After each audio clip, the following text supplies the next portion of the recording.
Episode 118, The Paradox.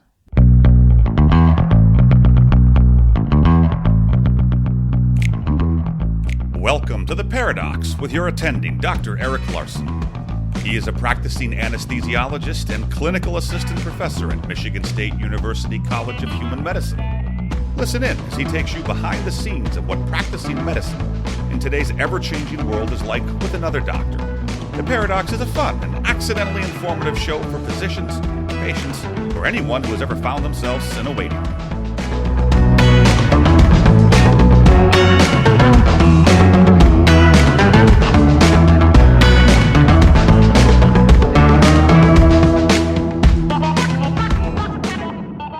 Welcome to The Paradox. I'm your host, Dr. Eric Larson. Thank you for joining me as we explore the U.S. medical system in a fun and informative format through expert analysis. Today's expert is Dr. Kate Mangona, and we're going to be talking about something a little bit different than what we usually talk about on the show. We're going to talk about marriage for physicians and also how money plays into that and whether there's a different dynamic when you have two physicians or a situation where you have the female who's making more money than the male. Even if you're not a medical professional, this episode will offer quite a bit on just relationship advice in general. And if you're another professional, obviously most of the things apply, except the fact that you're not going to be on call oftentimes. Today's show is sponsored by Resolve, a physician contract review company. At Resolve, they believe that knowledge is power for physicians, and that power gives you control over your financial future.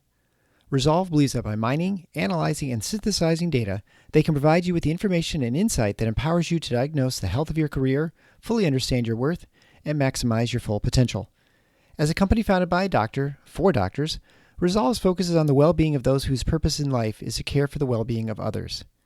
To have this incredible company review your employment contract, find them at drpodcastnetwork.com/resolve. The link is also in the description of the show at theparadox.com/118. A big thanks to all my patrons at patreon.com/theparadox. It's a great way for you to contribute to the show, even for just a few dollars a month. It helps with the production and promotion, the editing of the show, and it really helps make this show available and free for all. I want to thank Brandon Cole, Anthony Perry, Tom McMillan, Brian Mooney, Danny Yen, Dan Kolkoff, Jill Kleipoth, Bolan Amat, and Lucas Dara. Thanks again so much to what you do. Thanks for sharing the show. Thanks for subscribing, which reminds me, if you haven't subscribed, make sure you subscribe. Please leave a written review at whatever podcast player you use, and continue sharing the show with your friends. But without further ado, Dr. Kate Mangona of Medicine, Marriage, and Money, and our discussion on relationships in medicine and how to make them work. Enjoy. Hey, I'm here with my friend, Dr. Kate Mangona. She's a pediatric radiologist and the host of Medicine, Marriage, and Money podcast. She's married to a pediatric radiation oncologist, just slightly specialized. They have a lot of active and passive real estate investing, 2 young girls with, sounds like one on the way, and also serves as a relationship life coach. Dr. Mangona, thanks so much for joining the show. Thanks so much for having me, Dr. Larson. Eric, it's my pleasure. Well, it's funny how you go through this. When I pick out topics for my show, I really have no idea where I'm going to go because people ask me in the OR, like, how do you find people or what do you decide to talk about? And I say, well, it ends up being just sort of things I find interesting. And I think most things I find interesting, quite a few people find interesting too. And so today we're talking about not the U.S. healthcare system, thank goodness, because we talk about that plenty. And we're not going to talk about COVID, except that's my one mention of it.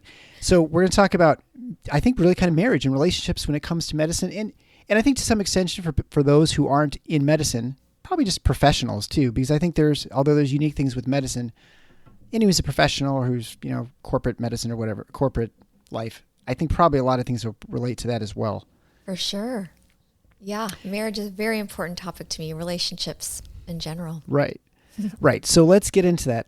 Let's start first with your background. Obviously, you're married to Victor. So how did you and Victor meet? And I guess just lead up to sort of where you are now, because you've been in practice for it sounds like about 5 years or so. For sure, yeah. We met the first day of internship when we were both transitional years. He was starting his 5-year path to radiation oncology, and I was starting my 5-year path to radiology. And we did our transitional year together, and it was a categorical year, so we both did 5 years at the same hospital. And I went to the introduction picnic, and he sat like a few people away from me, and I just remember him instantly. how handsome he was. And like, I thought he was so cute. But he didn't sit next to me. And he said later on that was, because he didn't want to be obvious too. And then he asked me if I was a internal medicine resident. And I'm like, no, I'm radiology. I think he was surprised by that. I don't know, because mostly the class are usually a lot of men.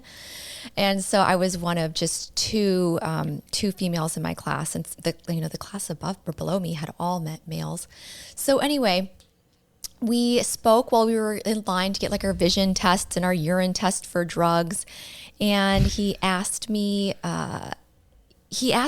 for my email, I think pretty early on, like that day or the next day, because like, well, I'm compiling a list of everybody in our class so we can all go out, and we just all need a centralized list. So he asked me for my email, my number, and he loved my email at the time, and still is my personal email, Salsa Kitty Kate. So he loved that because I love to salsa dance. So he actually arranged the first get together at a salsa dancing bar, which I couldn't even, I actually couldn't go. I didn't go to, I opted out of because it was my mom's last night with me in Michigan. So my mom and I are very, very close, our relationship. And she moved me to Michigan, like he was with me for the first 2 weeks before I started residency. And he right away, he knew that family was very important to me. We both had like a love for dance. I signed my email with adios and some little Spanish words at the end, and he liked that. He grew up from a Filipino immigrant family. So we had a lot of connected, like instantly. And I will say he was looking. He was looking for somebody, and I was not. I was actually in a long-term relationship. So it caught me off guard. It caught me by surprise, especially being a Catholic girl who, doesn't go looking for things when I'm in a commitment. So it definitely caught me off guard when I fell in love with him those first couple of weeks, just hanging out with our intern class, having fun, getting to know the hospital. And then I was like, okay, we're going to be friends. And we were friends for 4 years. Did his list just end after you collected your email, or did he actually get the entire class? You know what? He is a super friendly person, and apparently he was friends with everybody in his medical school class. And I know Wayne State has like one of the largest medical school classes of like over 400 students. So he is a very, very, very social person. He might have gotten the whole list. I mean, he emailed us, so who knows? I haven't asked him that. So you started a podcast called Medicine, Marriage, and Money. Clearly, the three things that are focused in your life, I think I'm guessing are priorities for you. Yes. And how did you come upon that title, and what sort of inspired you to start the show? Well, I was inspired this summer during the middle of the pandemic when I just felt stuck. Like, I love my job. I've always loved being a pediatric radiologist, and that was never the issue. I think I just felt stuck because Victor and I decided to live separately during the pandemic for the first couple months because of COVID issues, and he was taking care of cancer patients who were immunocompromised.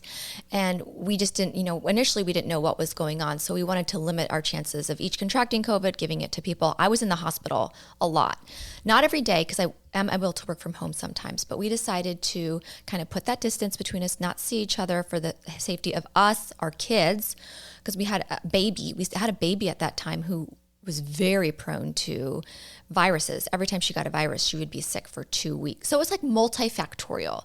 So he decided to live in a hotel. I lived at the house with my mom and our au pair and our 2 girls. And everything just seemed out of control. And when we saw each other, we were wearing masks. It was just, okay, we're just standing far away. And I just found it so hard. And I decided to join some physician support groups on Facebook, because that was the only social interaction I was getting. I was talking on the phone to my friends, but I wasn't going out. I wasn't seeing people anymore. So I just signed up for some group coaching on my Facebook groups, including Ali Novitsky's course and Bonnie Koo's financial course. And then finally Sunny, but it was Bonnie Koo's course that really opened my eyes to, she asked us this question: how can you provide more value to the world? After I had kind of like, she had coached us on money. Not that I necessarily needed it, right? Because I'm married to Victor, who's a super financial genius and knows all this stuff. But I kind of wanted to get up on his level. And so I'm like, oh, I'm going to brush up on all this stuff because I have extra time. The x-rays, the x-ray list is not as, the ultrasounds, everything is kind of low volume right now. Sure, I have extra time. I'm going to work on this myself. And Victor is very, very passionate about understanding and teaching physicians about money, or anybody in general who wants to listen to him. He will teach you about how to invest, what kind of car to buy, what kind of house to buy, and how to grow your money, how to make your money work for you. And so I was I followed that passion for the first 5 years of our marriage, and I loved it. Like, we did real estate together, we did Airbnb together, but I always felt like a little bit of an imposter because I was never at his level. So I was like, okay, this is why I'm going to take the course, because I don't want to feel like an imposter anymore. But I got something different out of the course. She just asked, what value do you want to add to the world? And I realized that relationships was my new passion. And I've always had a passion for connection and what makes that interpersonal connection last and special and strong. And I just never realized that I needed to start sharing what I learned with the world. So I'm just going to start interviewing all the power couples I know, because I know so many power couples. Like, I'm in this network of super intelligent physician couples. I'm just going to start asking them if I can interview them of what makes their marriage work. Like, how are they dividing the household chores, the child duties? How are they coordinating date nights, everything? And I started being a little snoopy and just interviewing people. And I told them it's for this greater purpose. And I loved it. I started learning so many valuable things, and people started reaching out to me and saying, Kate, like, even before I started, they're like, I've heard, you're starting this medicine, marriage, and money. I am so excited. We just don't talk about, marriage enough in medicine. And then I tagged money on to the end of it just because I'm so comfortable talking about money. Like, I don't really have a problem with it, especially being married to Victor now for 6 years. And so I was like, well, it's going to be just the Medicine, Marriage, and Money podcast. Makes sense. So you've interviewed a lot of people now when it comes to marriage. And so it is great kind of how you do this thing, because you really are you're just picking people's brains, and they're actually like just telling you, and you can get tips and hints and stuff. And you can start these podcasts and actually learn a lot of stuff, and it doesn't cost you any money. Exactly. What's the side effect of producing, right? I mean, you can like, hey, tell me all your secrets, and they'll tell you your secrets. You're like, gee, thanks, that was free, right? Right. No, I mean, exactly. And it's just up to me whether I apply them or choose to use these little bits of wisdom daily in my relationship. So you've obviously talked to a lot of people. So that means you've also heard a lot of problems people have had and things they've had to overcome. What are sort of the common themes you found for pitfalls with marriage for physicians? And I suppose maybe the first question is, does it matter if they're one physician or two physicians in the family? Are there sort of different sort of things? Or maybe there are different pitfalls with each sort of type of relationship?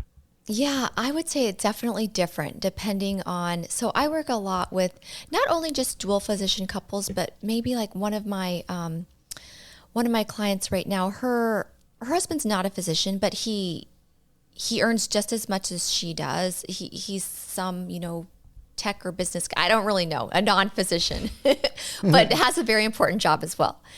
And I find, her, like many other people, we just get so caught up in our careers and defining who we are and establishing, our place in medicine, then having kids, having a family. We kind of lose that connection feeling. And we just feel disconnected, whether that's just because of what we're telling ourselves in our head or what's happening in a relationship. That's kind of what we have to sort out, because the same couple could be in this very same circumstance and have completely different thoughts about their relationship, right? So I like to tell people that your relationship with your spouse is all it is. It's the thoughts you're telling yourself in your head about your spouse. That's what your relationship is. So if we're not looking and examining those thoughts that you're telling yourself on a daily basis, then there's no way you're going to be more connected or feel more loved or feel more appreciated or any of those things that you want in your relationship. Because we all have, we all want to feel love and appreciation and joy and happiness. So we have to really examine, well, what are we telling ourselves about our relationship today? And what thoughts are we choosing to hold on to? And so that's where I start with a lot of my clients is we talk about specific scenarios in a marriage that might happen. And, often it's, oh, well, he said, she said, he did. Okay, so those are the facts. Those are that's actually what happened, that situation. But what are you telling yourself about what he said to you? Like, what are you making that mean? Because he might have told you, I think you should go change your dress before we go out. And you have no idea what that means. Does that mean, you were wearing the wrong color? It's a white party and not, or does it mean, right. You just really have no idea. But we tend to, as humans, fabricate all these stories in our own head about what things mean without actually just talking about it out loud sometimes. That's very much similar to people who with emails or texting, right? I mean, I think yes. How often do you have that where you send an email and then depending on the intonation or the, is there a sarcasm font, right? Those sorts of things where it can be completely misconstrued by someone and to seem aggressive or to seem very passive when in fact it was neutral or whatever, right? Mm-hmm. And I think we oftentimes think that when we're in person, that doesn't happen. Like there's not a problem with communication with the, you pick up body language and sort of how someone reacts when you say something. But there is always that internal sort of, what is the underlying reason why, like you said, why did you have me change dress? Am I fat? Am I, right? Do I have, my hair was terrible? Did it show too much skin for a work event? Like you just never know.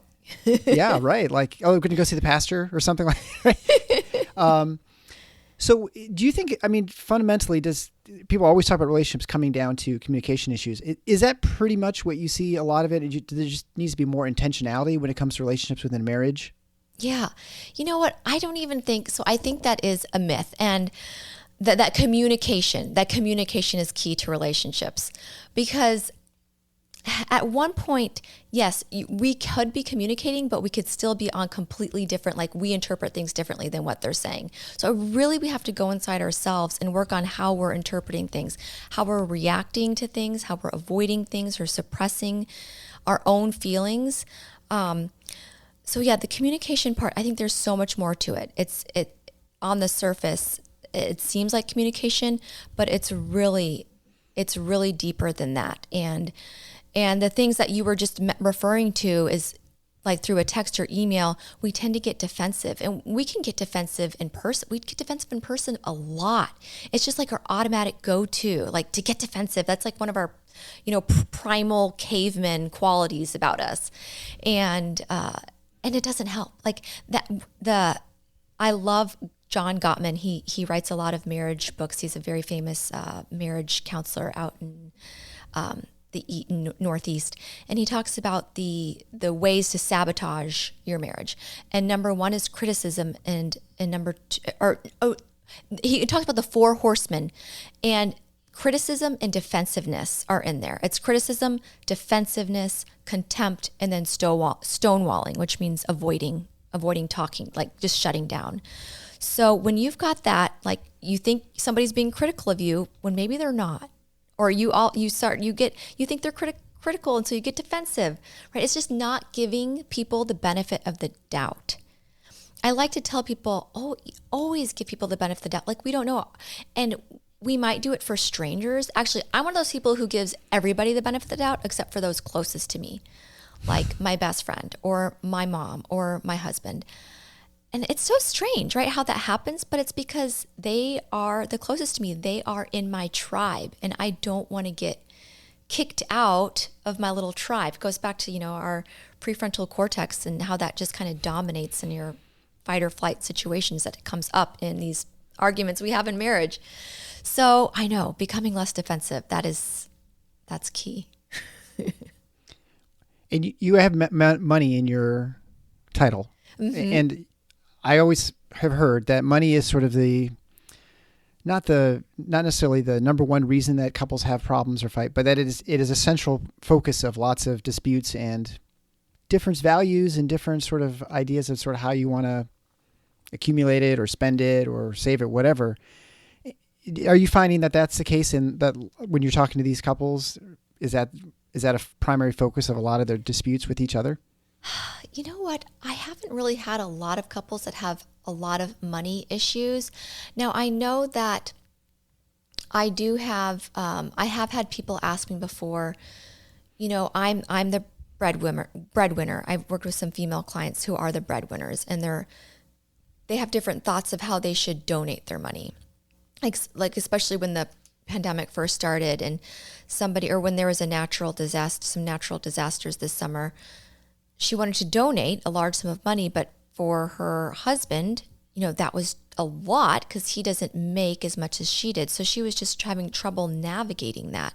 But I think more than that, it's really just sitting down with your spouse and talking about your financial goals. Because a lot of times we may talk about the day-to-day purchases, like, oh, okay, look at all those Amazon boxes you just ordered, or do you really need another pair of shoes? And those are like the small things on the way, but what are the big goals? And like if each of you guys can figure out what your goal is for 5 years or 10 years, and then figure out, okay, well, this is how much money you have to spend on shoes. If that's what's really bringing you joy, and then talking about what brings joy to each person. If it's shoes for one person and vacations for the other person, then how can you put that into your spending plan so that you can still have those things and reach your 5 or 10 year goals together? So I think it's key to sit down and talk about long-term goals and why we want to save, invest our money the way we do today, instead of just, you can't spend $100 or you can't spend $1,000 on that. That's just ridiculous, Do you think it's more complicated for women who are the physicians and the primary breadwinners in relationships? Just, I guess, in the fact that you're the one who bear the children, you're the ones who generally are in charge is maybe the wrong word, but it's probably you have the motherly instinct.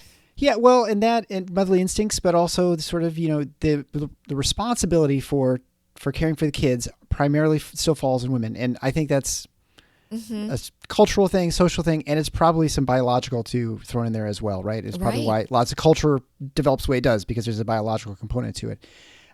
So when women are sort of expected to be working or have a career, it makes things just more complicated, right? Because you have to feel torn in 10 different directions. I agree. And then there's that internal mom guilt, that, yeah, I mean, I totally agree. And we also aren't taught to just get help when we need to get help. I think we're talking about it more, right? Like just outsourcing everything. You don't have to do everything yourself. You don't have to cook all the meals. Like that took me I think 4 or 5 years to realize that I needed to start ordering weekly meal service on a weekly basis. And then eventually when we found our miracle nanny and she decided she was going to help us cook every day, that was my responsibility. I just took it on. I don't know why. Well, you know what? I took it on because I got hungry before my husband did. That's what it was. I was always hungrier first, and he could just starve. And I always used to think in my head, does he not care that I'm starving? Does he not care that, what if I just waste away over here? Like I was telling myself all this stuff. You know what? He doesn't care. He wasn't thinking about it. When he's hungry, he's going to go to the cabinet, take out some rice, cook it, and then eat the rice with a piece of meat or something, whatever he can find. And so it was just more important to me to eat healthy, eat on time. And that's what I think it is with us. We focus on all these little daily tasks. I think a lot of women, maybe I'm overgeneralizing, but we're thinking about the day to day. Okay, I got to get the kid here. I got to do this appointment. we got to eat. We got to do all. And then he's thinking of, okay, how am I going to make sure that we don't all die within the next 10 years and that we're able to live, not depending on the government or anything like that. He's thinking about taxes, big picture. So we're constantly going between little tiny details, me like organizing the socks in the closet and him saving us, $10,000 in taxes. So yeah, I think it's definitely if you're big picture or small picture focused. But I've learned to hire help. I've just learned, okay, I'm going to help somebody cook my meals. I'm going to help somebody clean my house. I'm going to help somebody to do the lawn, everything that I don't want to do myself, right? And then that gives me more time to spend with my kids during the weeknights. I will hire a baby. I try to hire a babysitter once a week for date night, because or else Victor and I never will get that alone time ever. And that could be, and now that we're having another baby, that's going to be for another several years. So it took me a while to learn that too, after the first baby. Yeah. Well, and speaking of experience, yeah, you get to the point, and then they get to the point where they're old enough to watch each other and stay at home. And the tremendous amount of freedom you have from that is really, it's mind blowing. And then you realize that now you're shuttling them to 10 times more places. You thought you were busy when they were little. And then you realize you were only just kind of getting warmed up. That yes, you had to help them get juice, but now you had to get them to 3 or 4 different activities or friends' houses or whatever it is that they're doing. That's what I hear. Things just get more complicated. Yeah. Well, that's kind of life, right? So getting back to the women as breadwinners, do you feel like there's just more guilt for women, that they suffer from more guilt when it comes to the relationship and the family and their career than probably men? It's okay to be this value judgment. I don't to generalize. Don't feel like you can't pick a sex.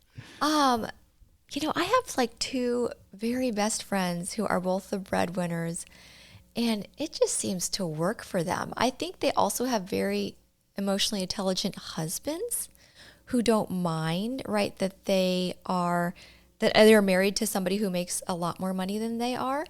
And at this point in their life with very young children, they're okay with that. But they also have very ambitious goals and purposes in life that maybe don't make money.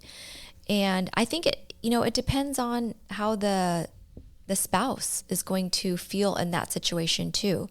Because once the spouse starts feeling unappreciated, that becomes really hard, because how is if it's a female breadwinner, we can't just turn around and make somebody feel appreciated. It's really up to the spouse to feel that way. So it's like I would call in my coach speak mixing models, because you've got your own and then your spouse has their own, and we can't really insert their feelings where we would like to, right? We can't make them happy. I don't know, because I have never been me and Victor are breadwinners together. So yeah. Do you think it's easier for 2 physicians, or do you think it's easier for 1 physician and 1 non-physician with the marriage in your experience? I've seen a lot of women talk about this in Facebook groups, and it's definitely, I think it's more tricky regarding schedules and responsibilities. And I still remember the first time Victor and I both were scheduled to work an evening, like I was working an evening shift and he was working just a late, because he has to cover his proton center late for some of the late patients. And we had no childcare help. Because we were doing daycare at that point. We did not have our mother-in-law living at home with us anymore. This was pre-au pair and pre-nanny. And we had no plan. And it was like the day before the morning of. And we were like, and we had not established a network of babysitters or anybody yet. And so we were scrambling to find people. I actually hired, one day my daughter was sick at school. I hired somebody I had never met before to come take care of my daughter. Can you imagine? I can't even imagine. But I was like, I can only call in so many days sick for my work, right? To take care of my child who's always getting sick from gastro and stuff at school. So that is a struggle. I think other professions probably deal with that too. We just don't, especially as female physicians, I think a lot of times don't want to bring our personal issues, including our children, into work, because we don't want people to think we're less committed, and people already kind of look at us a little bit differently. I think as a overgeneralization, we already kind of think we have to show up more and differently and, with less femininity and all that kind of stuff when we go to work. So, which I think is slowly changing, but Yeah, I am very, very fortunate to work in a practice of a lot of female radiologists who understand family priorities. We all have small or growing children, so that's not a problem for me. But Victor would definitely be less willing to take off work than I would. But he would say it's probably because he has patience, though, right? He has patience. He sees I just manage a list, and anybody could read that list. But, I would say, well, anybody, people can fill in and see your patients, but it's different. It's different, you know, so. There's a tattooed X on your arm. Just stand right there. It's fine. You'll be okay. I would just say to add to that. So I've talked to Marcy, my wife's a pediatrician, obviously, as you know, and she would talk to her grandmother, who is, as you can imagine, someone who's 85 years old, right? And so even when we were in medical school, she was 65. And so she wouldn't understand that you would work weekends or that you'd work at night or that, it was completely out of her. She just couldn't imagine a work schedule that is not like a regular work schedule. Like her husband built houses. So he worked, from sunrise, sunset, then he's home. And then maybe he works weekends, maybe he doesn't, or whatever. He was trying to finish a house. And so for Marcy to say, well, I'm in call, so I'm in the hospital for 36 hours, her grandmother could just never understand. It wasn't even like a matter of you explain it to her and she said, oh, okay, I understand. She just would never, it just was like totally incomprehensible to her. And I felt a number of times that I feel like I have less pressure telling Marcy, oh, the OR run late or something, because, my schedule as an anesthesiologist, it's dependent on when the surgery ends. I can't just walk away and say, well, it's 5:00. See you guys. And some patients, anesthetized on the table. I can't just walk away. Or there's another case to go after that. It has to get done. And so my hours are all sort of variable. I'm actually exceptionally good, I'd like to say, at predicting when I'll be done by the experience with the surgeons and the surgery cases and stuff. So I'm actually really pretty good. But even then, it's still random. And, I don't know 2 days from now, how long I'm going to be working the next day. Right. But it's easy for her to understand. It's easy for me to understand when she said, yeah, I just had so much charting or whatever. And I wonder if people who aren't married to physicians really don't understand that sort of problem. Now, that doesn't mean other people have other work that sometimes comes the way and they can't get home. But I feel like it's unique to medicine that you have a lot less control maybe of your time than you do for other professions. Right. No, that is true. You do have less control, and you can decide, but you could always, and there's always the option of looking for a different career path or a different job or maybe private practice or academics or whatever. So I do think that does fall into some of it. However, I do not like it when a physician will say, well, they just don't understand. Like, this is my life. Like, I am a doctor. They cannot understand that. I don't know. It just seems to rub me the wrong way. Like, can't you carve out a time where you're not on call? I don't know. There's got to be some times where you're not on call, where you carve out dedicated time or figure out what it is your spouse needs or wants so that you can kind of give them that time. But I know, I guess it depends on the other spouse, right? I would assume so. I think like for my job, again, it is really random. I know when I'm going in and starting, but when I end, any day is really just depends on when the day ends. Yeah. It's really completely outside my control. I have a general idea when I go into the day what it's going to be. It can change sometimes. Mm-hmm. But I guess it probably comes down to expectations, right? Like if you tell someone, I'm going to be done around 3 and you're done at 4:30 or 4 or something like that, then that's probably okay, right? If you're done at 8:30 and that happens like 10 days in a row, then there's some problems, right? Because you may have plans or there's something to do or whatever. I don't have that trouble as much, and I may be just a reflection of my group or just anesthesia. I'm not sure. This is the only job I've ever had, and so I'm able to make every kid's thing pretty much. I can find someone to work if I'm getting stuck late or something like that usually. So, no, I get it, and that can be super frustrating if you're on the other end of it and you have no idea when your spouse is coming home. And that's me a lot of the times. I'm a very predictable work schedule. It's pretty much 8 to 4:30 or 8 to 5 every single day, except for the days I work evenings, and I know that ahead of time. Or the days I work, I'm occasionally on call, but that's like 2 or 3 days a month, and I know that, but a home call.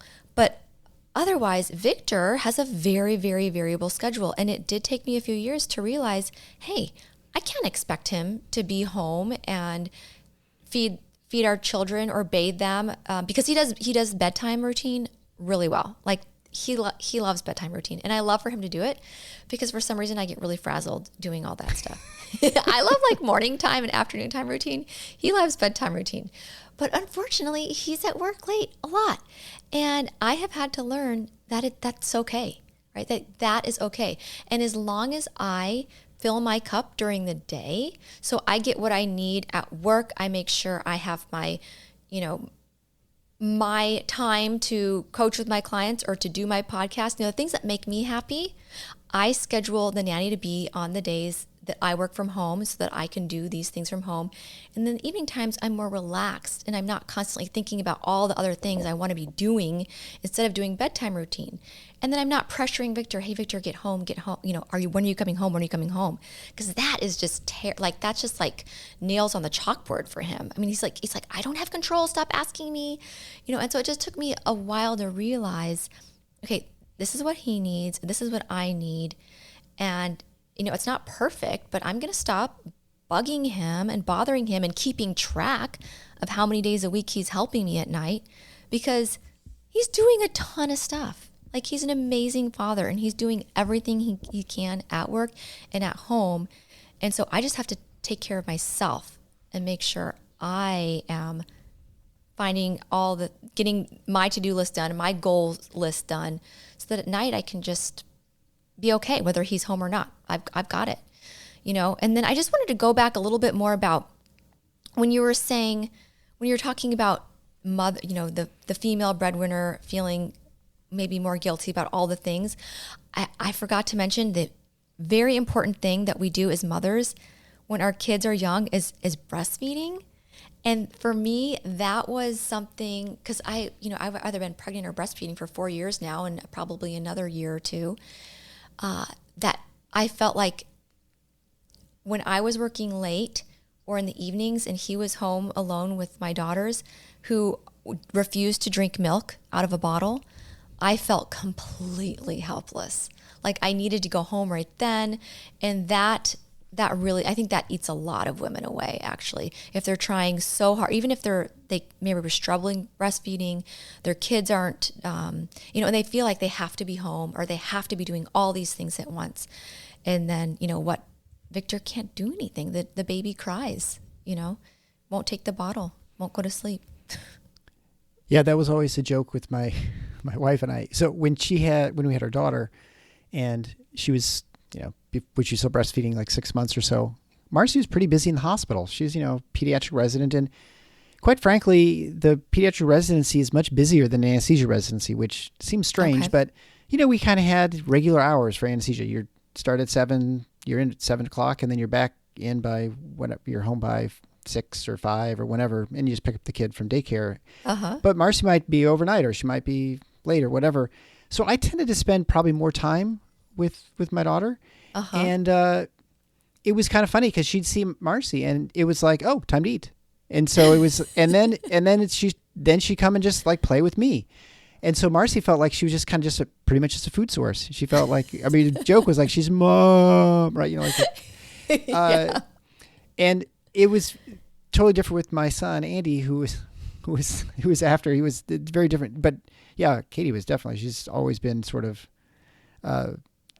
she, like the, daddy's girl or whatever is sort of like classic. And that's super special, isn't that she could just be happy playing with you and then probably developed a daddy-daughter bond right there.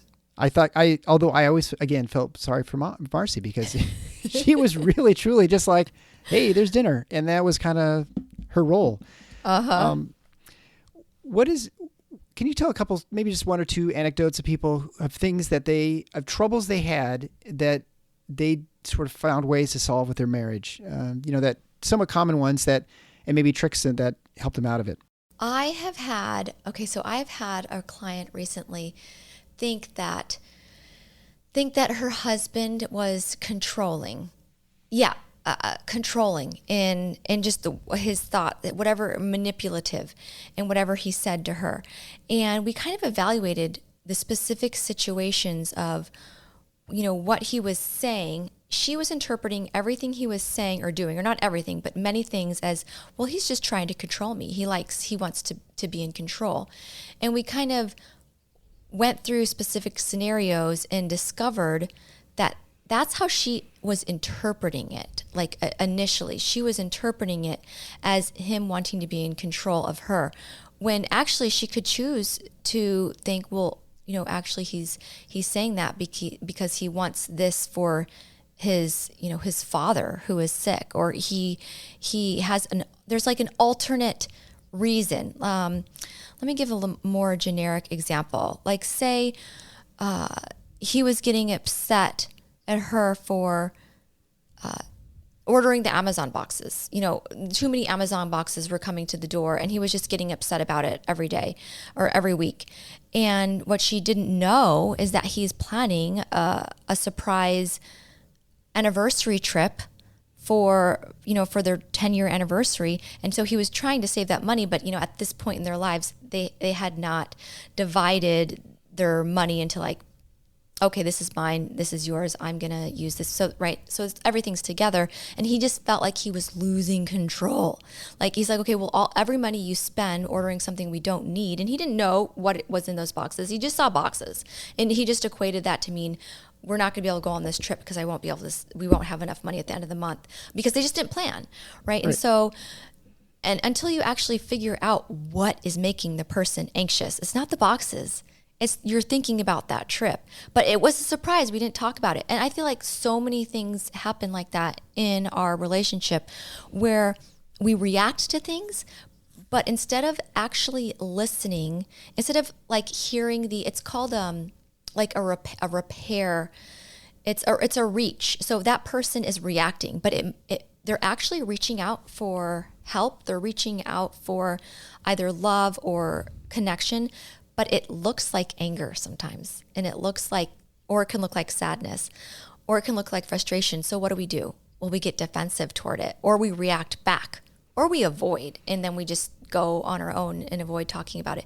So we never even figure out what the underlying cause of that reaction was. When it comes to couples with money, what are the big mistakes they make? When it comes I think the biggest mistakes we make is just throwing our hands up in the air and acting like we have no control, or that we won't be able to understand it because it's nothing that we learned in medical school or in residency. It's just like a hands off, okay, somebody else is going to manage my money for me. I don't want to see the checks. I don't want to look at my page. I don't want to deal with that because I don't like money. If I care about money, then I'm an evil person or something like that. I think it's all in our mind rather than the actual spending, because whatever we're thinking about it, well, if we're avoiding talking about it or looking at it or seeing where it's going, then we probably will spend more carelessly or mindlessly than actually if we believe that we have the ability and the power and the knowledge to decide what's going where. Just a lot of people just think they're not. Oh, I'm not financially smart. I'm just not financially savvy. I really got, well, you can be, and it only takes a few books to read, or a few podcasts to listen to, or maybe just one person to talk to get you on your way. I think mindset is key in money before you even start doing any of the steps. And that's something you'd recommend you do together in some level, or at least feel like you've got similar goals? Yeah. Well, I always recommend sitting down, and I like to make it fun. I definitely don't recommend, couples do this at 10 p.m. at night after everybody's gone to sleep. Okay, we have to get this budget done. I would just make it fun. Like plan a date, like a money date. Go out to a restaurant or, a park, whatever it is, whatever your COVID situation is. And so you're out and about. The kids are being taken care of by somebody else, and your only goal on that date is to talk about your goals. What is your plan, and how much? What are the actual numbers? Why are you going to work every day? It's not just to pay the mortgage and to pay the car note and to pay the private school tuition. at the end of, the day, what are your big goals and are you on track? And the only way you can really do that is by, looking at your paychecks, looking at your investments, and then seeing how much money is left over every month that you're investing and how your money is growing. And we just tend to avoid that. I feel like as a whole profession, and not everybody, definitely not everybody, but we just avoid talking about it because we're like, well, we're making a lot of money. Eventually, if we just save this or save that, we'll be okay.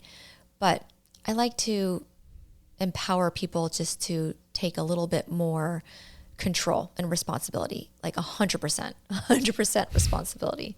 And they can do that with their spouse for sure, or they can do it alone. They can do it alone and to talk about it with their spouse, what they've done. But I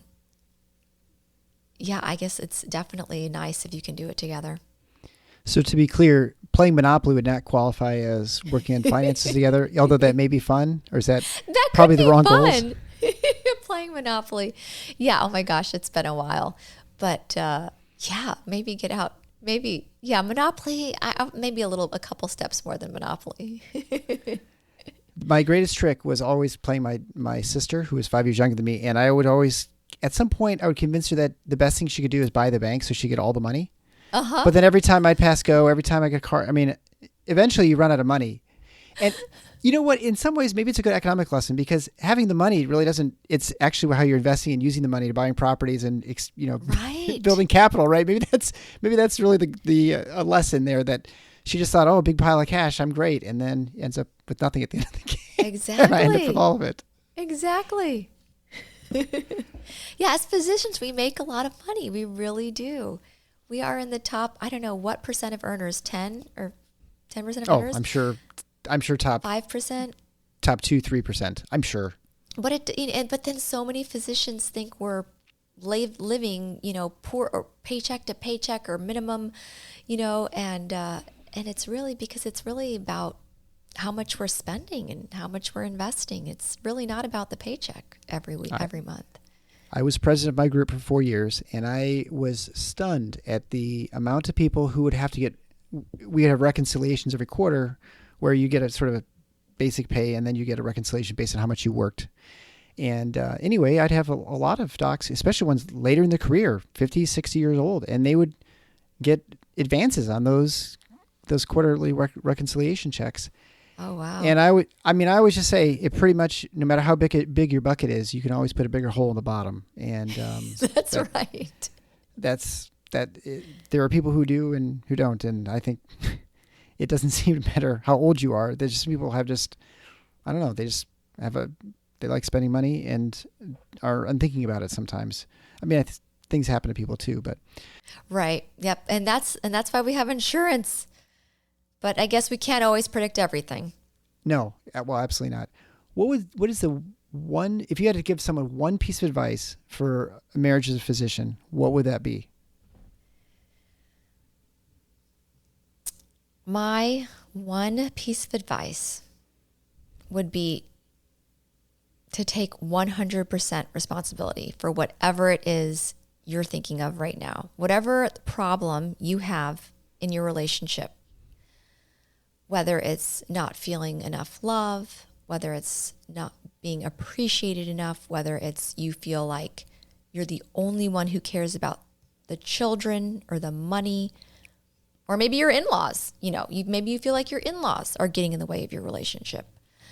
Whatever it is in your life, I just want you to know, that all of us, we have the capability to take 100% responsibility for our life and for our happiness and for how much love and appreciation we feel as individuals. And that really it starts with us. And working on a marriage always starts with working on yourself. Because how can you show up in your marriage? How can you love your spouse if you don't love yourself first? How can you show your spouse compassion, if you're not showing compassion to yourself? So those are my really big takeaway points. And also knowing that you're not alone at this. Like all the feelings that you have coming up for you in your relationships are not unique. There's nothing new about them. We all think, it's like, well, my situation, I mean, nobody's ever, you don't understand, like there's all these different details. Well, guess what? There are how many millions of people in this world? Everybody feels, there's got to be, at least 1,000 other people who feel that same way. And we've been around for how many thousands of years, and there are so many resources. It's about being resourceful, because there are so many resources, whether it's a book or a podcast or an article or a person you can go talk to, and knowing who that person is. Maybe it's not talking to your best friend or your mom, because they may be feeding you the same feelings that you don't want to have, right? So it's figuring out what you need, working on yourself first, how you want to show up for yourself, and then how do you want to show up in your relationship? Yeah, I think that's great advice. I mean, I think focusing on how you react to things and how you respond is the key. And then from there you can fix everyone else, right? I mean, right. And also knowing, but knowing like whatever happened in the past is okay. Like if you reacted a certain way, if you acted, like it's okay. It's okay if you think you were mean, or if you think you were whatever it was you were. Like, we're all human. Well, I mean, you hope to, through life, you hope to be a better person when you leave than when you came in, right? And you're always learning, always trying to improve on yourself. I mean, I would make that assumption that's how it's going to work. So I was going to say the one thing I've learned in marriage, and I guess I knew this, but I didn't realize until recently, is the one thing I tell people is that your spouse did not marry you to solve problems. Right. They married you for your presence. And in going through the death of my son, I realized that what my wife needed was not me fixing her sadness or her grief or whatever problem she had, although you feel compelled to fix these problems and come up with solutions. She just wanted me to go on that journey with her.